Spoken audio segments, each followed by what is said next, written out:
Hello दोस्तों, स्वागत है आपका हिंदी साहित्य में। हिंदी साहित्य के संपूर्ण तैयारी के अंतर्गत आज हम पढ़ेंगे दोस्तों प्रसाद कालीन नाटक, जिसका समय है 1915 से 1937 तक। तो इसके पहले कि हम आगे बढ़ें, अगर आप चैनल पर नए हैं तो सब्सक्राइब कर दीजिए तथा साथ साथ बगल में लगी हुई घंटी को प्रेस कर दें आने वाले चैनल से जुड़े हुए प्रत्येक नोटिफिकेशन पाने के लिए। दोस्तों, जयशंकर प्रसाद का जन्म हुआ था 1889 में और मृत्यु हुई थी 1937 में। दोस्तों, हर परीक्षाओं की दृष्टि से जयशंकर प्रसाद की बहुत महत्वपूर्ण है। मैं जितना कुछ बोल रही हूँ उसको आप बेहतर होगा कि आप कहीं इसको नोट कर ले और बार बार रिवाइज करें ताकि आपको बहुत आसानी से याद हो जाए। प्रथम है इनका जो नाटक है वो है सज्जन 1910 ईस्वी में, दूसरा कल्याणी परिणय 1912 ईस्वी में, तीसरा करुणालय 1913 ईस्वी में, चौथा प्रायश्चित 1914 ईस्वी में, राजश्री 1915 ईस्वी में, विशाख 1921 ईस्वी में, अजात शत्रु 1922 ईस्वी में, जन्मेजय का नाग यज्ञ 1926 ईस्वी में, कामना 1927 ईस्वी में, प्रबोध चंद्रोदय नेक्स्ट है स्कंदगुप्त 1928 ईस्वी में, एक घूट 1929 में, यह एकांकी है नाटक का छोटा रूप 1929 ईस्वी में, और चंद्रगुप्त 1931 ईस्वी में, ध्रुव स्वामिनी 1933 ईस्वी में। इनके सब मिला के 12 नाटक है और एक एकांकी है एक घूट, जो नाटक का छोटा रूप होता है 1929 ईस्वी में। तो देखिए दोस्तों, हम सीरियली पढ़ेंगे ट्रिक के साथ ताकि हमारे मस्तिष्क पर हमेशा के लिए बना रहे। देखिए दोस्तों, हमारे जो ट्रिक है उसका किसी व्यक्ति विशेष के साथ कोई संबंध नहीं है, बस मैं याद करने के लिए ट्रिक बनाती हूँ और बहुत आसान है, आपको समझने में कोई मुश्किल नहीं होगा। सज्जन कल्याणी के साथ परिणय करता है।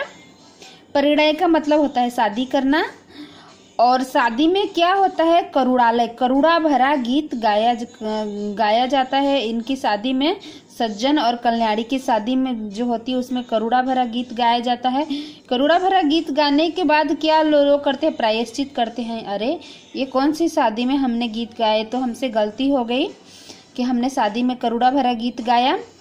तो राजश्री नाम की एक औरत इन लोगों को समझाती है कि इन दोनों की शादी वैशाख के महीने में, विशाख को हम क्या सोचेंगे दोस्तों, वैशाख में हिंदू रीति रिवाज के अनुसार वैशाख के महीने में शादी नहीं होती है। चूंकि इनकी शादी वैशाख के महीने में की गई है इसीलिए करुणा भरा गीत गाया गया है इनकी शादी में। नेक्स्ट क्या होता है, जन्मेजय का नाग यज्ञ। इतना कुछ इनकी शादी में करुणा भरा गीत गाने की वजह से ये लोग यज्ञ करते हैं। क्या नाग यज्ञ के क्या लगे हम दोस्तों, यज्ञ करते हैं। और यज्ञ करने में क्या चीज की कामना करते हैं, कामना करते हैं कि स्कंदगुप्त का गुप्त लगे, कोई भी गुप्त रूप से इनकी जो शादी है उसको शादी को कोई तोड़े नहीं, कोई तीसरा आदमी आए नहीं। उसके लिए वो क्या करते हैं दोस्तों, यज्ञ में घूट घूट कोई एक रस डालते हैं, यज्ञ में रस डालते हैं घूट, ताकि इनकी शादी को गुप्त रूप से कोई तोड़े नहीं। गुप्त 2 है दोस्तों, स्कंदगुप्त है 1928 में और चंद्रगुप्त है 1931 में, इसका ध्यान रहे। उसके बाद क्या होता है दोस्तों, ध्रुव स्वामिनी। ये लोग हस्बैंड वाइफ जो सज्जन है और कल्याणी है वो हमेशा के लिए स्वामी और स्वामिनी बने रहे अपने सत्ता के, अपने राज्य के। तो ये हुआ दोस्तों जयशंकर प्रसाद के सभी नाटकों को आसानी से याद करने का ट्रिक। आशा है दोस्तों मेरी वीडियो आपको पसंद आई होगी और आगे हम देखते हैं दोस्तों इनके नाटकों के विशेष तथ्य जो हमें बहुत जानना हमारे लिए बहुत ही आवश्यक है। इससे परीक्षाओं में प्रश्न उठा दिए जाते हैं। पहला है इनका प्रसाद जी के नाटक तो न तो सुखांत नाटक माने जाते हैं न ही दुखांत माने जाते हैं, अपितु इनको प्रसादांत की संज्ञा प्रदान की गई है। बहुत महत्वपूर्ण दोस्तों, इनके नाटकों में राष्ट्रीय एवं पाश्चात्य दोनों प्रकार की विचारधाराएं देखने को मिलती है। नेक्स्ट, इनके नाटक रंगमंचीय नाटकों की श्रेणी में नहीं रखे जाते हैं। बहुत ही इंपॉर्टेंट दोस्तों, बार बार कई बार परीक्षाओं में पूछा जा चुका है। हिमाद्रि तुंग श्रृंग से प्रबुद्ध शुद्ध भारती, यह प्रसिद्ध गीत इनके चंद्रगुप्त नाटक में संग्रहित है। इस नाटक की नारी पात्र अलका है। याद रखिएगा दोस्तों, इस नाटक की नारी पात्र क्या है? अलका है। द्वारा राष्ट्र भक्तों का मनोबल बढ़ाने के लिए यह गीत बोला जाता है। नेक्स्ट है, इनके प्रारंभिक नाटकों पर पारसी रंगमंच का प्रभाव पाया जाता है। बहुत इंपॉर्टेंट। ध्रुव स्वामिनी नाटक में कुछ रंगमंचीय लक्षण नजर आते हैं। करुणालय हिंदी साहित्य की सर्वप्रथम गीति नाट्य रचना मानी जाती है।